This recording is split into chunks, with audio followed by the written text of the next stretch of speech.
महाभारत में दानवीर कर्ण ने भगवान श्री कृष्ण को अपनी व्यथा सुनाई, अपनी समस्याएं गिनाने लगा कर्ण। पहली बात कर्ण ने भगवान श्री कृष्ण से कही कि मेरी मां ने मुझे जन्मते ही त्याग दिया। क्या यह मेरा अपराध था कि मेरा जन्म एक अवैध बच्चे के रूप में हुआ? दूसरी बात कर्ण ने भगवान श्री कृष्ण से कही कि आचार्य द्रोणाचार्य ने मुझे शिक्षा देने से मना कर दिया क्योंकि मैं क्षत्रिय नहीं था उनकी नजर में। क्या यह मेरा अपराध था? कर्ण ने तीसरी बात कही कि द्रौपदी के स्वयंवर में मुझे अपमानित किया गया कि मैं राज परिवार का हिस्सा नहीं हूं। क्या यह मेरा अपराध था? मुझे बार बार अपमानित किया गया। तो जवाब में, उत्तर में भगवान श्री कृष्ण ने कहा कि हे कर्ण, अब जरा ध्यान से सुनो। मेरा जब जन्म हुआ तो मेरा जन्म ही कारागार में हुआ। मेरे पैदा होते ही मृत्यु मेरी प्रतीक्षा कर रही थी। जिस रात मेरा जन्म हुआ उस रात मेरे मां बाप से मुझे अलग होना पड़ा। जहां पहुंचा वहां हर वो काम करना पड़ा जो ग्रामीण क्षेत्रों में करना पड़ता है। गायों का गोबर अपने हाथ से उठाना पड़ा। मैं जब छोटा था, चल नहीं सकता था, तब मेरे ऊपर प्राणघातक हमले किए गए। मुझे मारने की बारंबार कोशिश की गई। ना मेरे पास शिक्षा थी, ना गुरुकुल था बचपन में, ना कोई महल था, ना कोई विशाल सेना थी, लेकिन तब भी मेरा मामा मुझे अपना सबसे बड़ा शत्रु मानता था। और जरासंध के प्रकोप की वजह से फिर मुझे यमुना पार से चलकर समुद्र किनारे द्वारका में जाकर बसना पड़ा, अपने परिवार को ले जाकर। मेरे भी जीवन में चुनौतियां लगातार रही, अन्याय होता रहा। जीवन में कितनी बार अन्याय हो रहा है ये महत्वपूर्ण नहीं है। जीवन में कितनी बार अपमानित किया जा रहा है ये महत्वपूर्ण नहीं है। महत्वपूर्ण यह है कि आप उस अपमान का, उस अन्याय का जवाब कैसे देते हैं।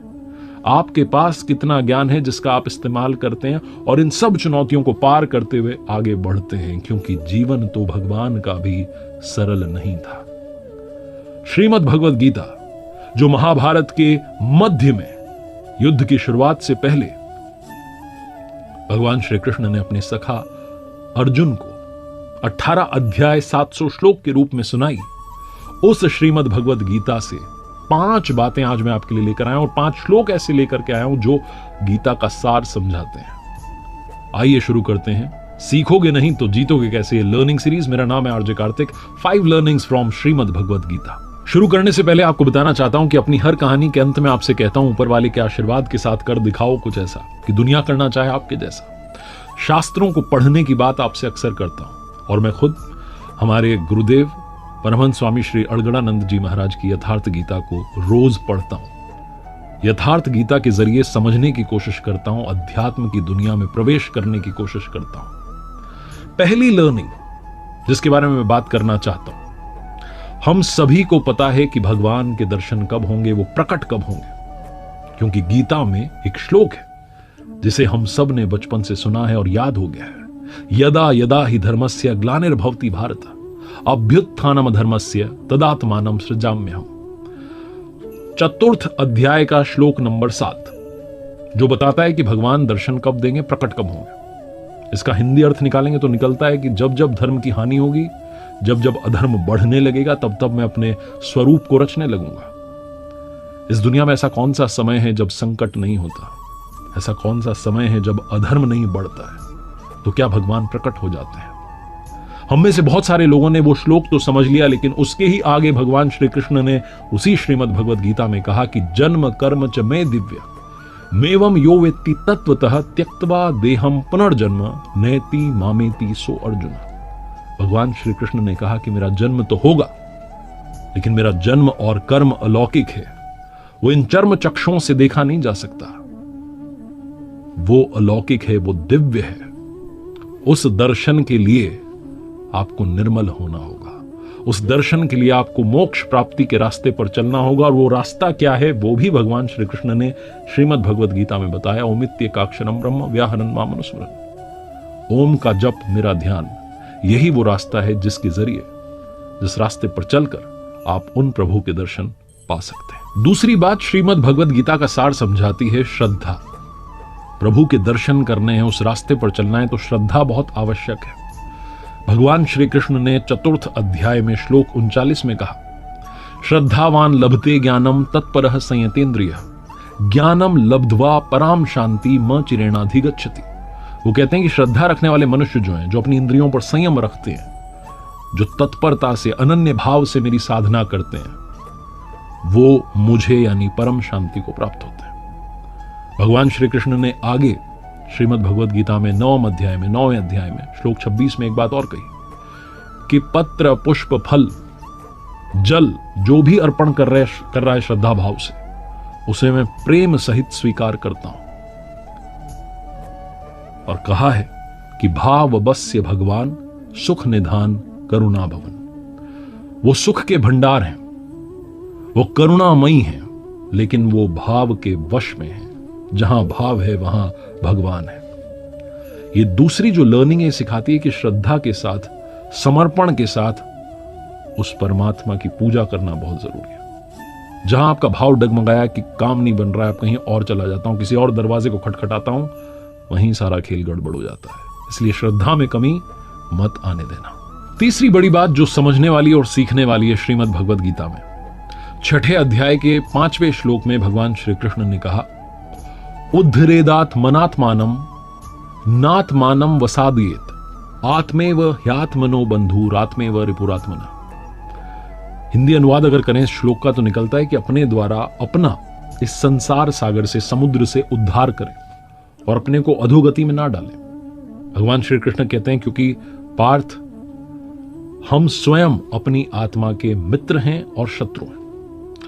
और थोड़ा समझें तो आत्मना अपने द्वारा, आत्मानम अपने आप का, उद्धरेत उद्धार करें, आत्मानम अपने आत्मा को अधोगति में ना पहुंचावें, यह कहने का अर्थ है। और इसका सीधा मतलब अगर आप अपने जीवन में निकालें, इंसान मनुष्य जहां कहीं है, जो कुछ कर रहा है, उसका जिम्मेदार सिर्फ और सिर्फ स्वयं है। हम अपने कर्म द्वारा अपनी नियति को निर्धारित करवाते हैं। हम ही अपनी आत्मा के सबसे अच्छे मित्र हैं और हम ही अपनी आत्मा के सबसे बड़े शत्रु हैं। हम विकारों में फंस करके, मोह में, लोभ में, काम, क्रोध, इन सब में फंस करके अपने आप को गलत रास्ते पर ले जा रहे होते हैं। हमारी आत्मा को पता होता है कि हम गलत रास्ते पर जा रहे हैं, लेकिन चले जाते हैं उन विकारों के पीछे। हमारे पास ही ऑप्शन है कि हम अपनी आत्मा का सबसे अच्छा मित्र बने, सबसे अच्छा दोस्त बने और इस संसार सागर से पार चलें। पार चलने की प्रक्रिया क्या है वो मैंने आपको पहली लर्निंग में अभी बताई। अब चौथी बात आती है कि भगवान को सबसे प्रिय कौन लगता है, उनका सबसे प्यारा भक्त कौन है। तो ये भी उन्होंने बताया श्रीमद् भगवद गीता के 12वें अध्याय के श्लोक नंबर 15 में। उन्होंने कहा कि यस्मान्नो द्विजते लोको लोकान्नो द्विजते च यह हर्षामर्ष भयोद्वेगेर मुक्तो यह सच में प्रिय। कहने का मतलब यह है कि जिससे किसी को कष्ट नहीं पहुंचता हो, जो किसी के द्वारा विचलित ना होता हो, जो सुख में, दुख में, चिंता में, खुशी में, हर्ष में समभाव रहता हो, वो मुझे अत्यंत प्रिय है। भगवान श्री कृष्ण कहना चाहते हैं जो समभाव हो चुका है, जो प्रभु की मर्जी मान करके चल रहा है कि जो हो रहा है वो करवा रहा है, अपने आप को संभाव कर चुका है, वो भक्त मुझे प्रिय है। रियल लाइफ एग्जाम्पल लें तो हमें अपने व्यवहार से किसी को ठेस नहीं पहुंचने देनी। हमारी बातों से कोई उदास ना हो जाए, हमारी बातों से कोई परेशान ना हो जाए, इतना तो हम कर ही सकते हैं। अपनी वाणी में संयम तो ला ही सकते हैं। लेकिन दुनिया में लोग कोशिश करेंगे आपको पिंच करने की, आपको गुस्सा दिलाने की, आपको क्रोधित करवाने की, आपसे उल्टा सीधा बुलवाने की, लेकिन उनसे बचना है। जब हम ड्राइव कर रहे होते हैं, सड़क पर होते हैं, रॉन्ग साइड से कोई चला आ रहा होता है, पी करके चला रहा होता है, धुन में चला रहा होता है, उससे अपनी गाड़ी बचाना, अपनी जान बचाना भी हमारी जिम्मेदारी है। बस इतनी सी बात है। और अंत में सबसे महत्वपूर्ण बात, जब आपको लगे कि सारे रास्ते बंद हो गए, अब तो कुछ समझ में ही नहीं आ रहा क्या करना है, तो इसका भी सल्यूशन दे दिया। 18वें अध्याय के श्लोक 66 में भगवान श्री कृष्ण ने कहा, सर्वधर्मान परित्यज्य मामेकम शरणं व्रज अहम त्वाम सर्व पापेभ्यो मोक्ष यश्यामि मा शुचः। कहने का मतलब कि सभी धर्मों को छोड़ करके मेरी शरण में आ जाओ, मैं तुम्हें सभी पापों से मुक्त कर दूंगा। इसमें कोई संदेह नहीं है, कोई शंका नहीं है। और धर्मों से मतलब है कि जो कुछ आप कर रहे हैं, जिस किसी श्रेणी के आप साधक हैं, जिस किसी तरीके से पूजा अर्चना आराधना में लगे हैं, उन सबको त्याग करके सिर्फ मेरी शरण में आ जाओ, अनन्य भाव से मेरी भक्ति में लग जाओ, तुम्हें मोक्ष तक पहुंचा दूंगा। इसमें कोई संदेह नहीं है। भगवान श्री कृष्ण की वाणी है। 18वां अध्याय है, 66वां श्लोक है। 700 श्लोक गीता में है। अगर आप रोजाना 5-5 भी पढ़ें तो बड़ा अच्छा, 10-10 पढ़ लें तो 70 दिन में आप एक बार गीता की आवृत्ति कर सकते हैं। और जितनी बार आप श्रीमद् भगवद गीता को पढ़ेंगे उतनी बार आप कुछ नया सीखेंगे, और जितनी बार आप पढ़ेंगे उतनी बार आपका मन करेगा उस रास्ते पर चलने का, और आप धीरे धीरे चलना शुरू करेंगे। और एक बार चलना शुरू कर दिया तो फिर पीछे मुड़ने की जरूरत नहीं पड़ेगी। अपने आप वो आपकी जिम्मेदारी, आपके योगक्षेम की जिम्मेदारी अपने कंधों पर उठा लेंगे। तो अगर आपको अपने जीवन में सही रास्ता चुनना है तो वो रास्ता श्रीमद् भगवद गीता में बताया गया है। एक बार फिर से वही बात कहूंगा जो अक्सर आपसे कहता हूं, ऊपर वाले के आशीर्वाद के साथ, अपनी मेहनत और अपने परिवार के प्यार के साथ कर दिखाओ को जैसा कि दुनिया करना चाहे, आपके जैसा